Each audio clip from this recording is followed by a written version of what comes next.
The After School Club is brought to you with the help of Satchel, the team behind the UK's #1 homework software for schools, Show My Homework.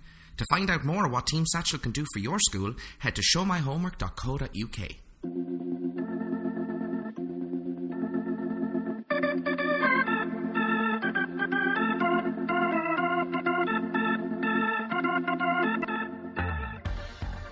You're listening to the After School Club, a podcast for telling stories about our time at school. I'm your host, the 99p shop Stuart Goldsmith, Reece Giles. Our guest today is a comedian, he's an actor, he's a podcaster, he's the pound shop Stuart Goldsmith. It's Stuart Goldsmith. Thank you. I've never been described as the pound shop version of myself, but that is horrificaally accurate. Thanks for calling me an actor as well. I'm by no means an actor. It says on your Wikipedia page. I know. I didn't put it there. Citation needed. There we go. I made a rule to myself. I'm not going to, when Wikipedia started, so I'm not going to create my own Wikipedia page, but I will let someone else do it. All right. So someone did it. So and if it's terribly out of date, and it makes it look like I'm lazy. You can delete the actor line from the beginning. How are you doing, Stu? I'm all right, thanks, man. It's incredibly torrentially raining outside, and I've managed to escape it thus far. But I'm nervous about my journey back to Soho to do the show that I'm doing at the moment at Soho Theatre, which you kindly saw last night. So I'm good. I am well. I'm away from my baby for a few days, and that is a mixture of desperately missing him and sleeping properly. That's always good. Yeah, I should say about the rain, if anyone hears a big clap of thunder, that is, it's not someone. It's all done in-house. Falling over. Yeah, we'll try and do it at dramatic moments. We'll do that. So, Stu, when I first messaged you about coming onto the podcast and said that we talk about stories from school, you said there was a can of worms that we were going to be opening by doing it. What did you first think of to make you say that? Well, I haven't really got much material about being at school, and as someone who writes autobiographical material and is kind of 7 hours into 7 or 8 hours into having churned out stuff about one's own life, I suppose that might be a bit weird. I didn't enjoy school very much, and I say that as a person who has gone through a lot of therapy and can now look back and smile. But I hated my school days, actually, and yeah, so I sort of thought, I didn't quite know what the thrust of the podcast was, and so I didn't know whether I could say anything useful, if you want people to say useful things about school. I certainly am aware that I'm in touch with sort of 2 or 3 people maybe from my school days, and I know that one of them, lovely, well-adjusted guy, sat next to me or in the same class as me for a lot of things, a lot of subjects from my view, and he loved it. He was there, he was in the same room as me, and he loved it. It was all water off a duck's back. Loved it. I hated it. And it's sort of informed a lot of the decisions I've made in my life in a way that now I can look back at them and go, oh, that's why I did that, and that's why I did that. But I can't necessarily ever let go of the sort of deep-seated, the kind of core beliefs about myself and my place in the world. So let's dive straight into it in that case. Why did you hate school?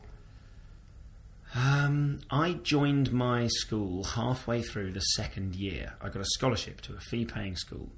And so, because I joined halfway through the second year, everyone around me had been there for a year and a half and had learnt all of the weird new public school type games and traditions, and there was a uniform and I had a pupil number and we were all called by our surnames, and everything about it was authoritarian and as I recall, quite vicious. There were some scary teachers. The teaching staff seemed to be, I can't say this was true for all of them, but probably there was a lot of undiagnosed post-traumatic stress disorder amongst the staff. A lot of them had been in the war. And how old are you? I'm older than I look, but a lot of them had. I remember during one history lesson, there was a particular teacher who kind of drifted off, and he was sort of talking about Dunkirk, and he sort of weirdly drifted off and had a moment and started crying, and we were all looking at each other going, "Oh God."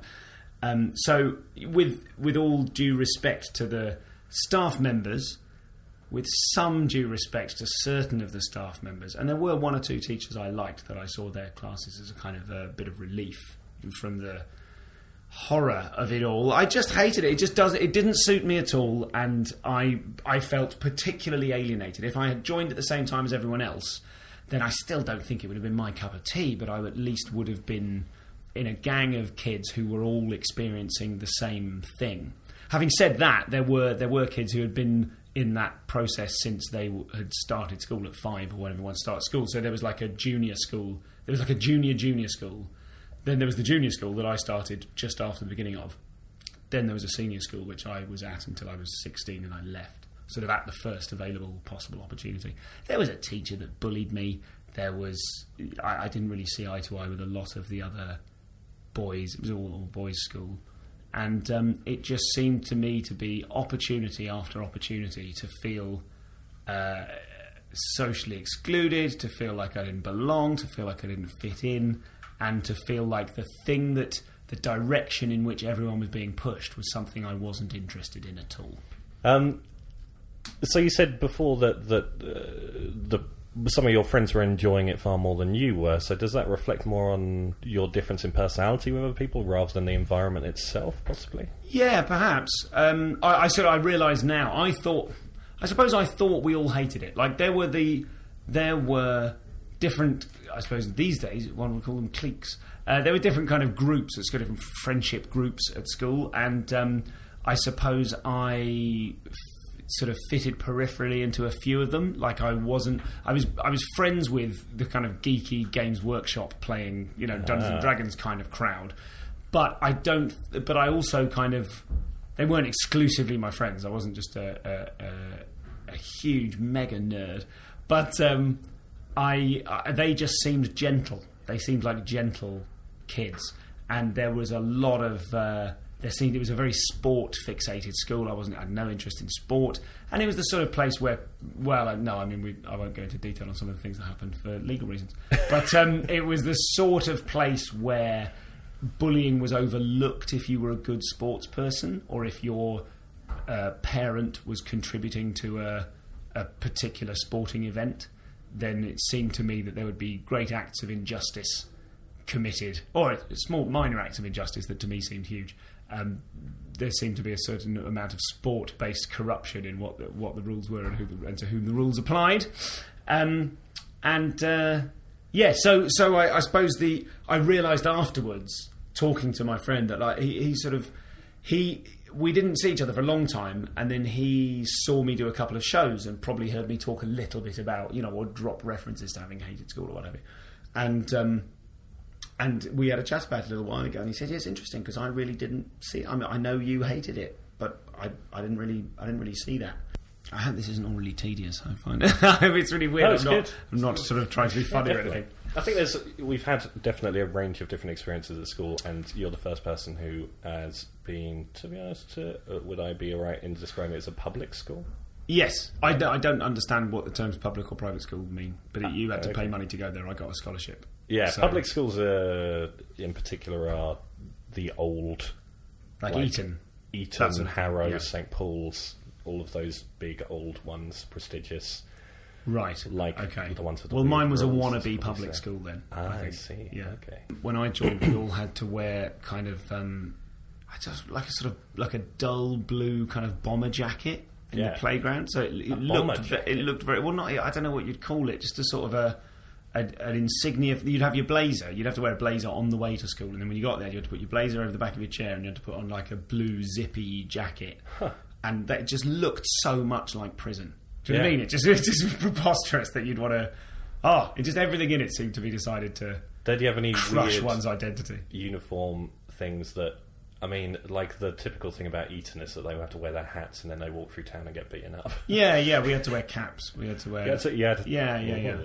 Do you still have it? Oh, fuck man. No. In fact, sorry. I mean, no. In fact, I may have burnt it. I haven't thought about it in years, but I suspect that I don't remember the act of doing it, but the fact that I've thought that probably means that a million years ago I did something ceremonial with it. I probably would have burnt or tried to burn it. Yeah. Oh, interesting. Was your mate who enjoyed school sporty? No, he was one of the nerds. But he was really into maths. Okay. So his thing was he was kind of achieving academically in a quite a comfortable sort of way. It was the sort of school, like for my GCSEs, I got 9 A's and a B, and I came bottom of my class. and I was made aware of that. It was like, could have done better. This is before A stars as well. So that was as good as you could get, apart from 1B. Yeah. And they had told me, the subject in which I got a B, they told me I was going to fail. They just kind of put all this artificial stress on it. And I feel like that's something that happens in GCSEs, and I don't want any students listening to this to think, well, I don't have to do any work then. But the subjects that I thought I was absolutely going to fail, I got at worst a C. Sure. And it was the thing I find with GCSEs, or find, so I've got my exams on right now. No, is that you can get away with being quite lazy as long as you're all right at doing exams. Yes, I was on the way here. I was thinking about some of the things I could remember from school. There was one teacher I liked, and there was one teacher I sort of respected. Right. Who was a good teacher. He was a Latin teacher. And I remember there are certain things. I can think of one example, and I suppose I can't think of the others, but if I was trying to read some Latin, they'd all pop out in my head. Like one of his things was he would always say, it's fish chips quay, which is that, I don't know if you ever did Latin. Why would you? But yeah, it was sort of interesting. I did have an interest in Latin because a lot of it was like clever English, like pulchrissima meant very beautiful. And so there's the English word pulchritudinous. So if you know a lot of long English words, you can go, oh, right, that's because of the Latin. So, it's like Latinate roots thing. Like I can guess a bit of written Spanish, that sort of thing. But so in Latin, you would say, if you wanted to say fish and chips, you'd say fish, chips quay. And that's how it worked. You would say thing A, thing B quay, and it would mean thing A and thing B. And just fish, chips quay. I don't know if he made that up or he thought it was all, but I know I'll remember that until I die. It'll probably be the last thing I say on my deathbed, like Rosebud, fish, chips quay. So I there was definitely some good teaching, but there was a lot more thinly veiled bullying. So did you say a Latin teacher was the one you respected or the one you liked? Yeah, I respected him, and I there wasn't really much room to like him. Like, he wouldn't have a laugh with us, but he would treat us fairly. Sure. And day one, I think he ended up being deputy head. Day one, he kind of made it clear that he wasn't going to take any nonsense from anyone, but if you paid attention, he'd be decent. And some of them weren't, so they weren't all terrifying. I suppose I remember the scary, weird ones. The one who used to enjoy banging a truncheon on his desk to get everyone's attention. The one who said, on day one of his class, his year, whatever, he said, you've got to cover up your textbooks with a bit of brown paper the next time I see them because they're so disgusting. Otherwise, you'll vomit all over them. And he was just like, you're a teacher. Do you know what I mean? We're kids, but at the time, you don't think you're a teacher, we're kids. You only think that afterwards. At the time, you think, oh, life is a bit like prison. Okay. Yeah. So you said the teacher you respected was your Latin teacher. Yeah. Who was the teacher that you recalled as liking? The one I liked was a science teacher. There were some axolotls in the classroom. I used to sit at the back of his class, and he, I suppose, gave me a bit of... I think I probably made him laugh. And because I absolutely classic, not the funniest kid in the class, desperate to be the funniest kid in the class, at least... if they're laughing, I'm controlling the way in which I'm laughed at. Just absolutely textbook comedian. So I think I made him laugh. He just seemed quite genial. He was a biology teacher, and you sort of got the impression he'd been left to do his weird biology stuff in a way that didn't really... it wasn't about sport, it wasn't about maths. You couldn't use it to become a lawyer or a whatever highfalutin thing they wanted you to be. So he was sort of left to it. No, I was going to say an art teacher, but actually there was an art teacher I really liked, but that was at college. That was later. I did A-levels at... So you didn't go to the same school for your A-levels? No, most people stayed on, but I absolutely got out of Dodge as soon as I could. That was the deal I made with my parents. I will do this, and I'll try hard, and I'll do as well as I can for my GCSEs, and then I'm out. And that isn't... It's not like I needed to make that deal. It's not like they were forcing me to stay there, but it was sort of... I wasn't going to leave any sooner than that, but foot down, absolutely. No way am I going to stay. This sounds so negative. This is what I said, a can of worms. I don't know if this is useful for people to hear. I think... I don't know. You tell me. I don't like to recall it. I don't feel very good at the moment. Do you know what I mean? I feel a bit like, oh yeah, I feel like I might suddenly remember something I haven't thought about for 30 years and burst into tears. Do you know what I mean? When was the last time you spoke to anyone about this stuff? I never talk about it. I don't talk about it. I will glibly drop into shows or podcasts that I do. If someone, I interview people for a show, and if they mention school, all of my questions will be from the base that school is a thing that you hate and have to endure. And then I'm always pleasantly surprised when people weren't. I'm sort of jealous and, misty-eyed and stuff. But there was a school reunion recently, and I didn't go because I was in Australia. And I was really relieved that because I was in Australia, I didn't have to think about whether or not I would go. Because part of me, now that I am a moderately successful stand-up comedian, and now that I am happy, and I have what I want, I would, a tiny craven part of me would love to go back and impress them. A far more wise adult part of me knows that they will not care, and the idea that I would want to impress them is laughable, and the them don't exist anymore because they were kids and we're, none of us exist anymore. Who we were. It does make me laugh when I think about the amount of decisions in my life that I've made, probably based on what's the opposite to what someone from my school would do.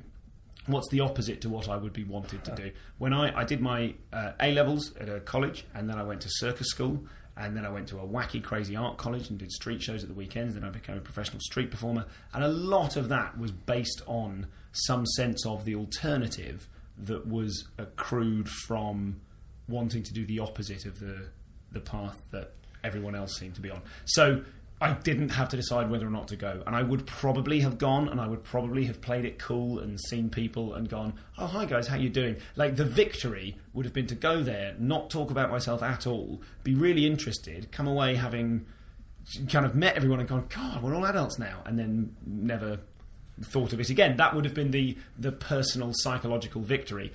Probably I'd have got 3 drinks in and started going, what about so-and-so? Do you know what I mean? And that would have been ugly. And I spoke to a couple of a guy came to one of my shows recently who did go to that. I haven't seen him I haven't thought about him in 25 years.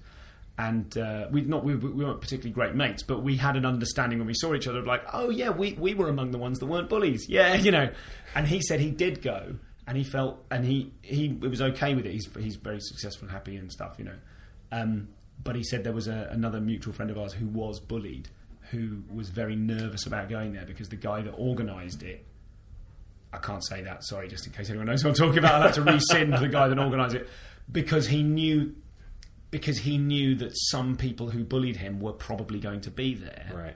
And it's that whole kind of movie thing of like, what do you do? Do they come and... Do you worry that they're going to come over and apologise? Do you worry that they're going to go, ha-ha, the last 25 years have been a trick, it's all going to happen again? Do you know what I mean? All that. It's just so... Those emotions are so raw, and you can... If you are someone who didn't enjoy it, you can hang on to it forever. And I'm so jealous when I talk to people who enjoyed school, who just saw it... we were in Australia, and I've got a little baby now, we're walking past an Australian school at playtime, and all these 7 and 8 year old kids are running around with their little hats on to protect them from the sun, and it just looks like paradise. And I just go, oh, that looks nice. I want that for my kid. I can't have that. That's a difficult thing. You only get one chance at school, and although you say that you don't like to think about it, you then went on to say that you think about it constantly as something that you don't want to live up to.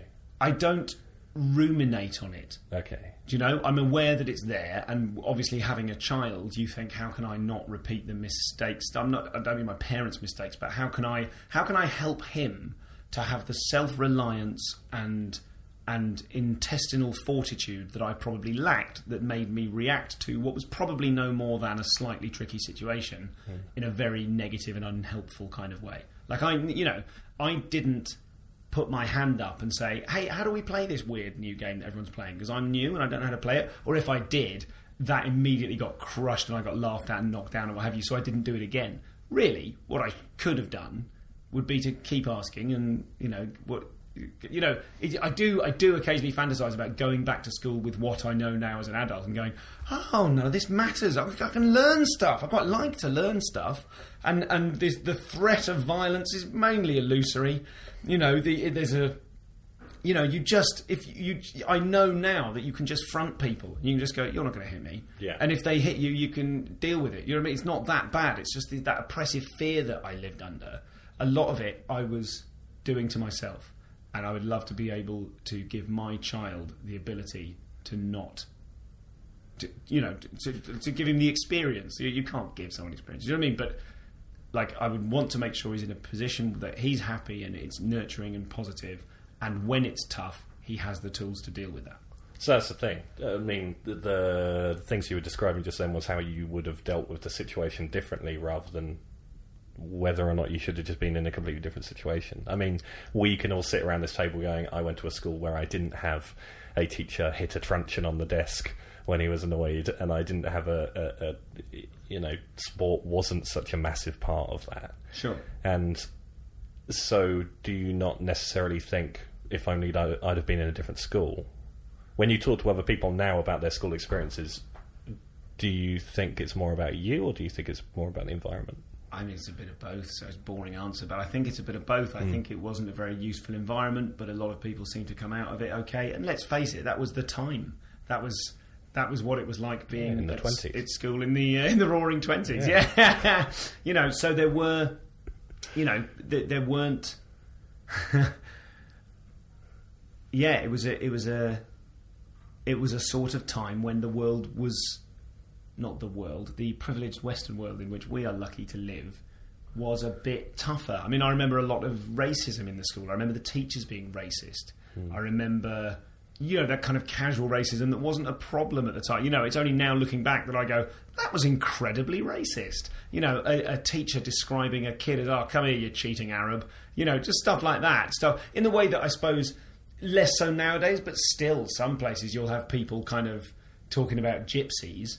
I had to kind of admonish a friend of mine in Australia because he in his set he has this line about some bloody gypsy, and I'm like, you didn't realise gypsies were a race of people, like Ashkenazi gypsies or different types of gypsies. That's a thing. So there is a cultural context, isn't there? And at the time, the cultural context was people are dicks to each other a lot more. Pre-political correctness, the idea of being gay, or what I mean. So, like, anything that deviated from the norm was something that had to be harassed and chivied and I don't want to go into it too was much. Probably fine, and it's all in my head, but I hated it. No, it sounds rubbish. I believe you. We'll leave it up to the listeners to decide who... Oh God, is that the end? I don't want to... I want to be able to say something positive. I was going to say, so we talked a bit about your son and how you don't want these experiences to be impacting him in the same way it impacted you. Yes. But do you... I don't want to get into too much detail, but how old is your son? 16 months. Okay, cool. So it's a little while off before you... A little while off. His mother went to... We got married last week. I shall now say my wife. Yeah. My wife went to a... God, it's good having a wife. She's such a great wife. She went to a fee-paying school that was a million light years away from mine in terms of tone, and she had a brilliant time. So she would love our baby to go to somewhere like that. And forged in blood on my heart is my child will not go to a fee-paying school. Yeah. But they're not all like that. I mean, at the moment, we fortunately are not burdened with the financial ability to make that decision. Fair enough. So, So, sorry, go on. No, I was going to say, it was basically on that subject, is... Do you worry about the time when you're going to have to go and look around schools on behalf of your own son? Yes, and I worried about that before I had a baby. I worried about that before I was in this relationship. I worried about that. One of my big fears about having a kid was, but what about school? How do we make sure he's in the right place? How do we deal with it? How do I choose the right place? God, if I choose the wrong place, I can ruin his life. That's a huge worry. And there's always something about teachers. Have you ever bumped into one of your teachers after you've been to school? I did. And what was that? You're laughing because it sounds like, oh, here's a story. I did, and I can't tell you because he's dead now. No, he is. I think he may be dead now. But I worked at a let's call it a theme park near. I worked at a historical. You can buzzmark it. It doesn't say too much about the location. Yeah, I don't. People. It's easy to find out where I'm talking about, but I'd rather, if you want to dig anything up, you've got to put a bit of work in. I worked at a sort of a historical site after I left, a few years after I left, and the teacher who had bullied me when I was a kid worked there, and me and 3 other friends of mine when we were 11 had all made a kind of blood brothers type promise that when we were grown-ups, if we ever saw him in the outside world, we would punch him. And I didn't. No, I'm sorry, I didn't. I broke that oath to the blood brothers whose names I cannot remember. I remember there was a deal like when we're grown-ups, if we see these guys, it's not the movie Sleepers. It's not awful, do you know what I mean? But that was the deal. If you see him when you're an adult, you deck him. Yeah. And I saw him, and obviously he looked like a pathetic old man, and he didn't remember me, and I didn't make any attempt to engage him in conversation. I just saw him, and I thought some things I'm not proud of, and that was that. It's a very difficult dynamic to see a teacher outside of the classroom. I mean, we had Matt Parker on a couple of weeks ago, who... do you know Matt Parker? Festival of the Spoken Nerd. Oh, yeah, okay, yeah, I do know him, yeah. So he used to be a maths teacher. Yep. And we were discussing the fact that, in the email that I send to people, I talk about being pro-teacher. And part of the reason why we say that is because we are, when people remember school, you use the judgment that you had then to work out what was going on. So a 15-year-old kid working out if you're good at your job or not is a bit unfair. So that we say, try not to be too negative about teachers. But then the story you just told is interesting in the sense that dynamic changes completely. You no longer have the anger you did when you were that age because they don't control your life. So in a way you can just leave. I've had teachers come into my workplace before, not this workplace, previous job, and it was weirdly terrifying for about 30 seconds because they did not like me as a student. Yeah. And then I realised that they weren't going to ask for my coursework. It was going to be fine. You just had a nice chat about what's going on. Yeah. Because I've gone back to the college that I went to. I was at for 2 years doing A-level drama. And I've gone back there very recently. I've gone back in the last 2 years. I've been back there 3 times doing a variety of hosting gigs. I go back. It's really fun. Yeah. And when I bump into teachers that I had then, I'm in love with them. They're so great. Those teachers were great. They were human beings. They were warm. They were funny. They cared about their subjects. They cared about their students. One of them is now a good friend of mine. I saw him recently. He came to a show I did in the town. And just for some reason I've got this jag now. I'm just concealing all the information. But he came to a gig that I did recently, and he's a mate. He's a mate. I suddenly thought, oh God, I should have invited you to my wedding, because he's so lovely. Now, obviously, you're a bit older, so they relate to you differently. But there was just none of that. None of that. So I can't think of running into any of them. I can't think that I did really. So tell me about that shift from being a nervous nerd to being a street performer. How did that journey go? Well, a street performer is... tell you, what aspect of it? What aspect of it do you want to know about?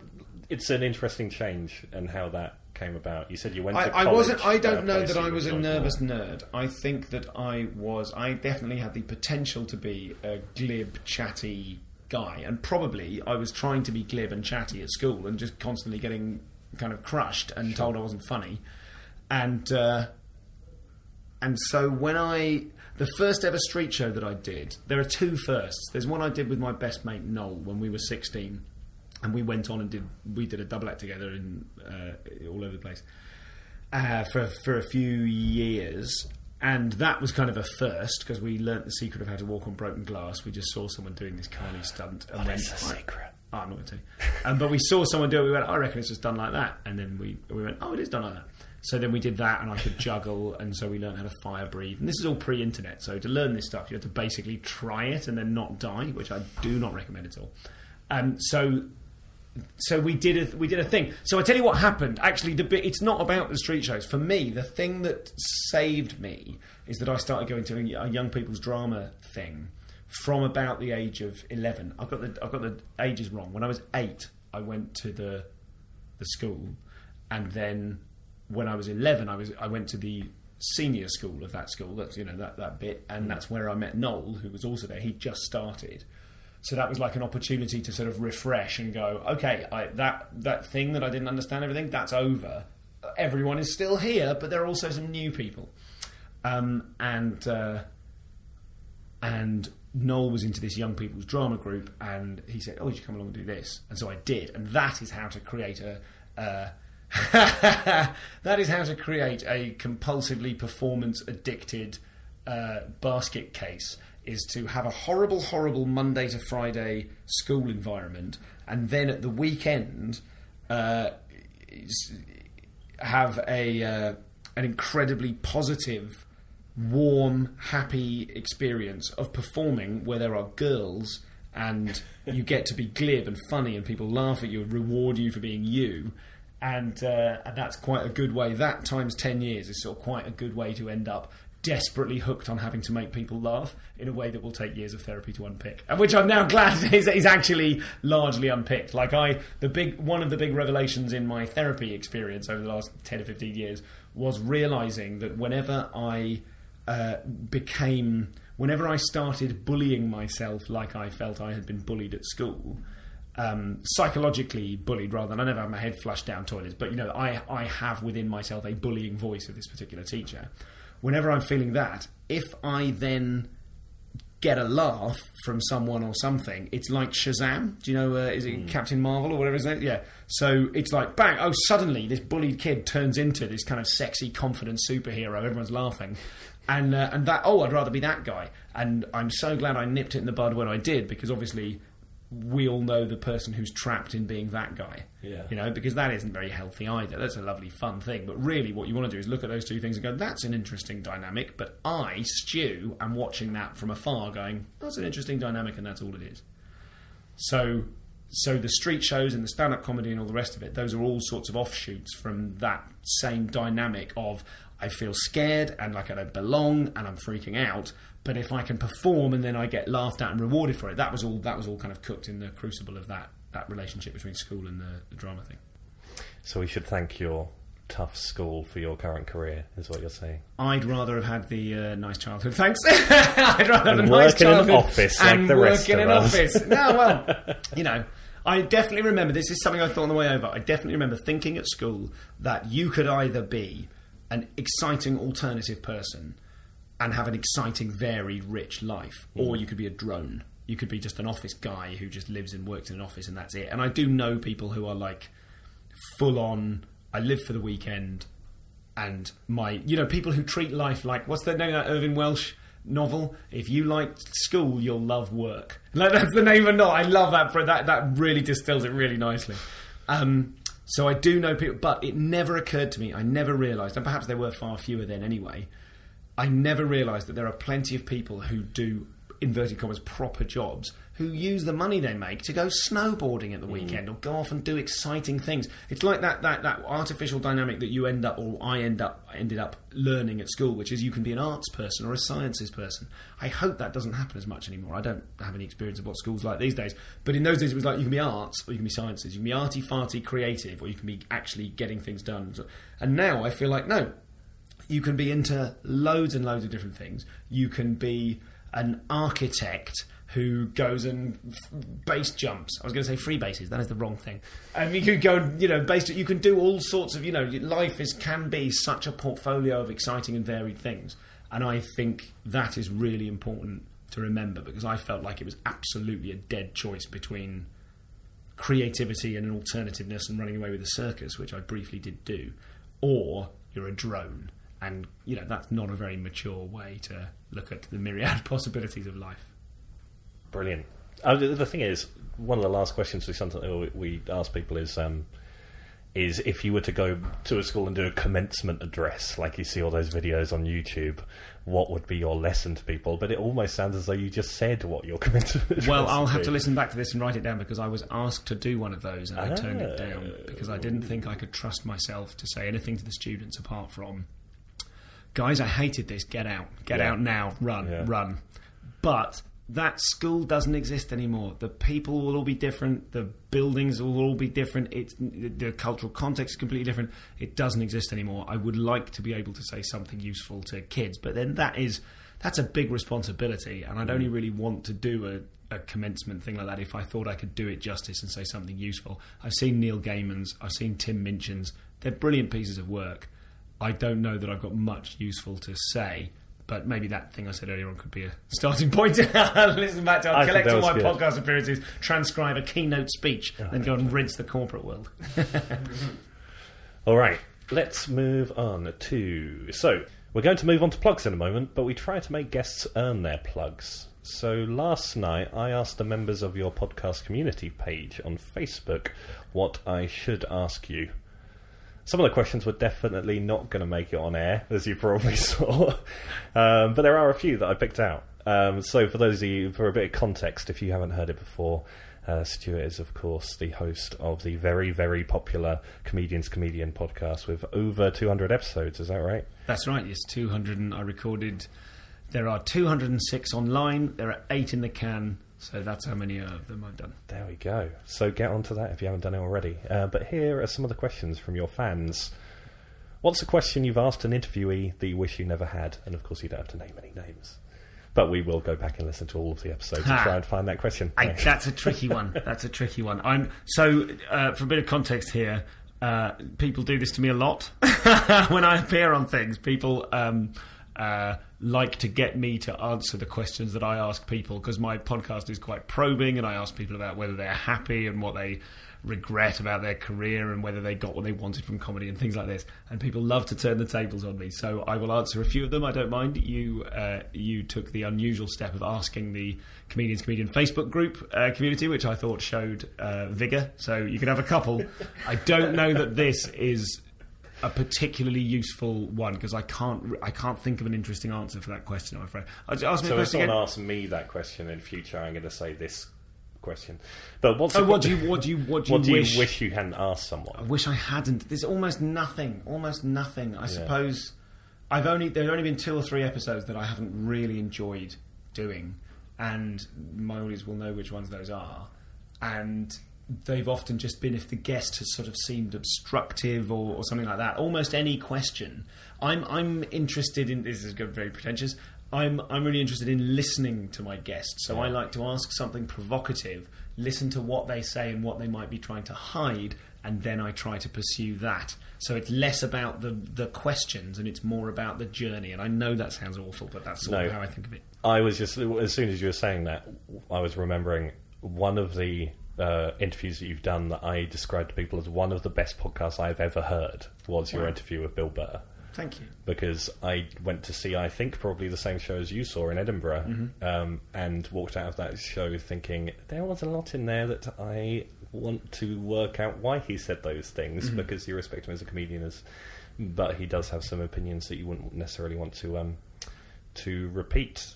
And you asked him all of the questions that I had for him. Oh, I'm pleased. Thank you. It was, if you haven't heard that, and if you know of Bill Burr's work, go and listen to that interview with Stuart Goldsmith and Bill Burr. And I think it was an amazing clash of British and American comics as well. You are? Okay, well, thank you. If your listeners are interested in listening to just the 9 minutes where we argue about feminism, you can find that on a variety of YouTube sites where they've clipped that bit with no context and called it something like Bill Burr Destroys Male Feminist. And it's had more hits than anything I'll ever put on YouTube, and all of the people who've watched it have stopped in to call me a